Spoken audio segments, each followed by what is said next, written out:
Welcome back, ladies and gentlemen. Good to see y'all. Today, we're going to continue on with human nature. Maybe I can have fun say I'm a human naturist. You can be too. Human nature is more than just figuring out whether or not you're the scorpion or whether or not you're the frog. But human nature, it's everybody's in their nature to teach what they know, what they believe, inherently believe to be fact. It's what they teach. It's what they want to teach. What they're going to pass down to their offspring, in hopes that their offspring learns more and passes that information down. Then we're getting into the whole going back to the phone conversations. History is like that. I learned something. I'm going to teach this, and hopefully they're going to teach what I taught them. But they're going to learn something in that generation, and they're going to teach that, and that's how it's going to. Boom. That's how the information gets. The information highway happens. It changes, it evolves as it goes down. Now, I mentioned evolution, evolving. Humans, aside from their height, their understanding of technology and what it brings, that is what has advanced in human nature. Or not, well, human nature is ability to wrap their minds around new information and hold that to be true. If it's true, does that mean it's factual? If it's factual, does that mean it's true? We're getting into a whole different world of mind games when we start comparing those two. But we're talking about what is true, what is out there, what is for us to learn. All right, we used to think we couldn't go faster than the speed of sound. There we go. We've advanced. Humans advanced so fast over it's exponential growth up here as far as technology and the understanding of what technology and what it brings. You look at sometimes it's just planting the seed. That's all you can do. You plant the seed, hope it germinates, hope it grows. That's all you can hope for these days. So you have, like say, Giordano Bruno back in 1600. Great man, bit eccentric. He would tell you that he was taken up into the sky. The same thing that happened to Enoch thousands and thousands of years earlier. So he was taken up into the sky, and he witnessed there are other planets out there. Now, this is 1600. This goes completely against the church. All of the churches, save a couple. Um, so, for his efforts, and his ranting, and his revelation, he was burned at the stake, burned alive. A generation later, uh, uh, Galileo said that Earth revolves around the sun. It's not the other way around anymore, people. All right, the sun does not rotate around Earth. We rotate around the sun. That's what he was saying. A trial ensued, and he was sentenced to house or home prison, whatever the hell, stay at home, house arrest. That was in 1633, so maybe a generation later. That seed's already been planted. Space. Let's continue to look at space. We've been looking at space for a millennia, tons of thousands and thousands of years. Mainly because it was our only source of entertainment at night. I like to say we had rock music, but that was the only instrument we had. So we made what we do. This is where we looked. It was the only, and it was moving. If you have ever camped in the middle of nowhere, I mean, you go to nowhere and then make a left. All right, you're beyond nowhere. You got, boom, no signs of civilization. I've been out in the middle of the ocean. No signs of civilization anywhere. You look up, It's an amazing view. Absolutely amazing.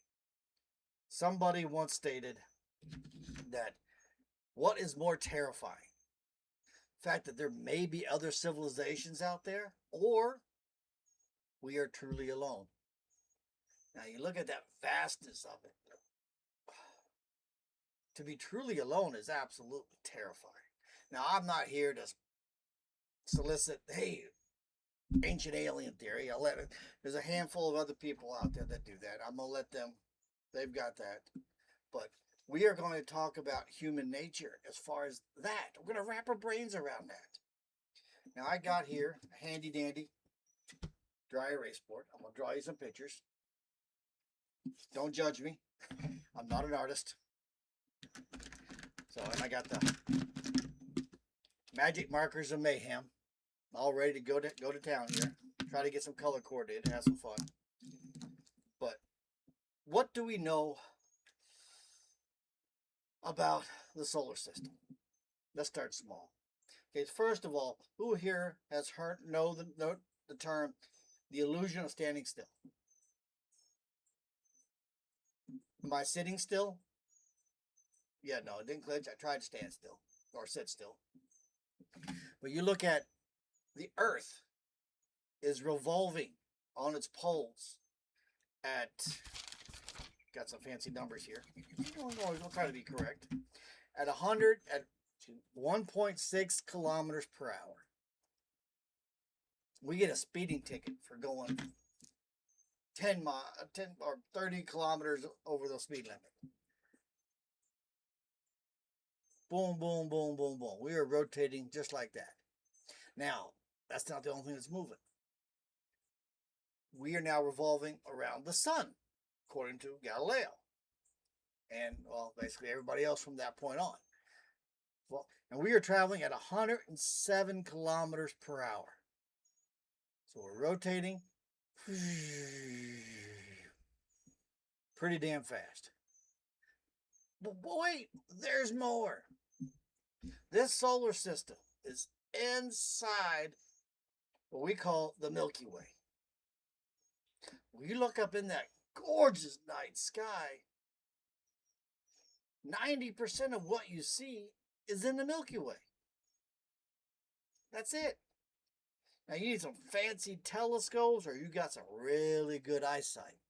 You might be able to catch Andromeda, which is the next closest galaxy to us.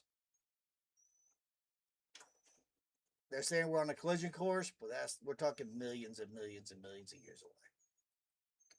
So we are traveling. So we're going to collide. We have to travel. Space telescope, give me a thing. Kepler space telescope got witness of the galaxy here. Oh, let me work the magic marker here.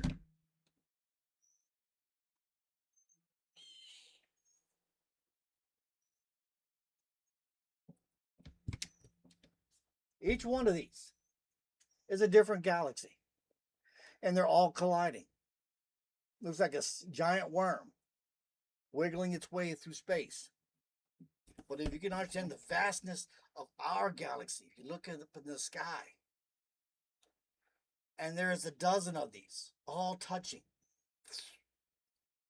that right there should blow your mind. It's like, wow, the sheer size of it. But with your purple brain dust mind blown, you dismiss it. You hit that I believe button because you'll never see it outside of what Kepler showed us in its photos. You will never. It's not the here and now, so I don't have to worry about it. But we got to plant the seed. Right? It's all about growing and evolving. So we're planting the seed. So what I want to get as we are traveling, not only that galaxy is now traveling, our galaxy is traveling. They're estimating, I don't know where they get these numbers from, but it's an unfathomable 2.1 million kilometers an hour. Mind blown. Okay. You look at the speed of light, because it's not quite to the speed of light, is 300 kilometers per second. gone. So when they tell you, hey, man, we found a possible exoplanet that we could live on. And they've got one. It's like 42 dot something. It's very complex. Very, I think I wrote it down here in my mess here. No, maybe I didn't. All right. Oh, here it is. K2 TAC 18 Bravo. I guess they really can't come up with anything other than some scientific alphanumeric lettering. But they say it has a 99% chance, 99.7% chance of having life as we know it, as we know and understand it. Let's hit the I believe button because, you know, it's 120 light years away. We will never see it. Okay. It's just so it's cool. That's fine. That's fun. But that's not the here and now. So I'm going to dismiss that. Now you take a look at Earth moving to, this is our space travel. It's going to be a lot different if we're looking to do it. Now we look at the sun. Ain't a beautiful orange ball? I'm not going to draw all the planets. I'm going to go into a little bit more detail on that when I talk about the Ice Age. That's coming up. So brace yourself. But I know, looks like a cell, right? That's the nucleus. Same concept. This right here is the solar system. Everything in here is all the planets. All right, completely running away. All the different planets: Jupiter, Saturn, Uranus, Neptune, all rotate throughout here. Now, let's switch colors.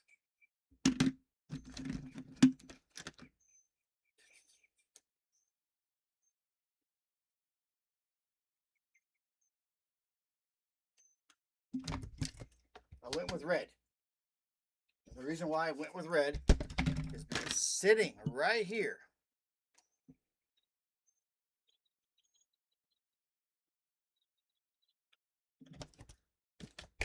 Voyager 1 and Voyager 2. The United States launched these back in 1970s. I don't remember the years. So it's been traveling for 50, 60 years. 60, 70 years it's been traveling. And it finally got this far. Now, the problem is they are no longer inside the gravitational pull of the sun. They may look like they are because you think, how is this, but not this? But keep on, these are rotating. Poof, poof, poof. They are keeping with that rotational. This house is out in front of it. Now, picture, if you will, you're traveling on the Autobahn.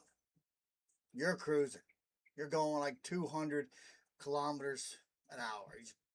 I know, I mentioned big old speeds before. That's not even close, but hey, you've got the pedal to the metal. 200, 220 kilometers per hour. Awesome.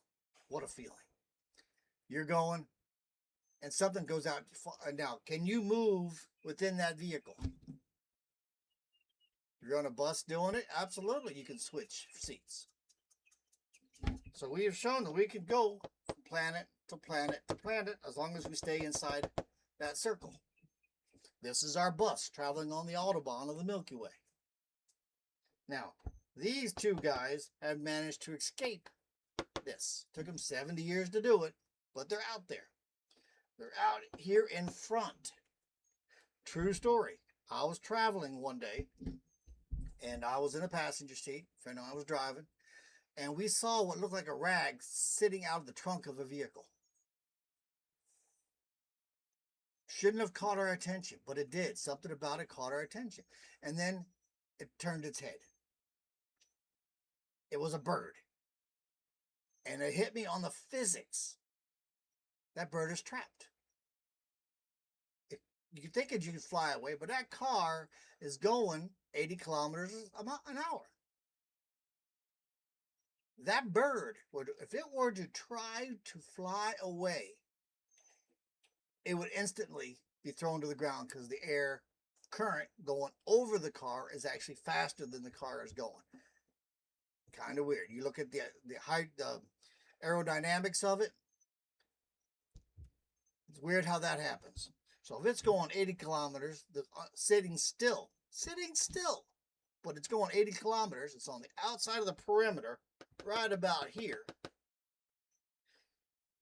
If it were to just jump off, now granted, we're in space, there's no roadkill. All right, he's not gonna, but he would have. This bird would have been thrown right to the ground, possibly under us, if not hit us as we are right behind it. So you look at the Voyager. They managed to escape the engine block, and now they are literally stuck on the grill. If they were to make their way over here, they're going to get launched, but not nearly as fast because they do have some movement. If they were to leave completely, come out right over here. So if they were to exiting, that way is not an option. Too much force. They've already declared and shown that their temperatures here high in the 1,000 Kelvin. Super hot, but they're not burning up because the molecules are so far apart. You take a look at moving around on Earth. Nothing's stopping you. I can move, but do we know and we understand there are molecules in the air? We can't see them, and they're too far apart to stop us.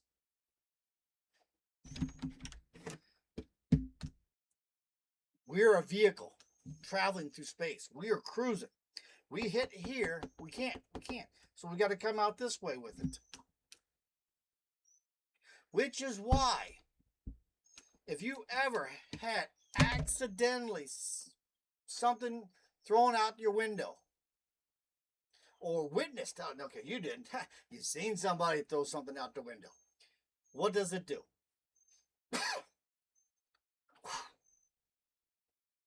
There it goes. You're never going to see that again. It's gone. Because it left the gravitational pull bubble of your vehicle. It's gone. It is no longer traveling at your 80 kilometers per hour. Or in our case, to 790 kilometers per hour. 700,000 kilometers per hour. It's not traveling that. So you look at TV shows like Star Trek, great. They plant the seed. Hopefully someday we can do that. Go just randomly pick a star and just go to it. That's not the case. That's not going to be the case. We're bringing physics. Newton, wake up. Need you here.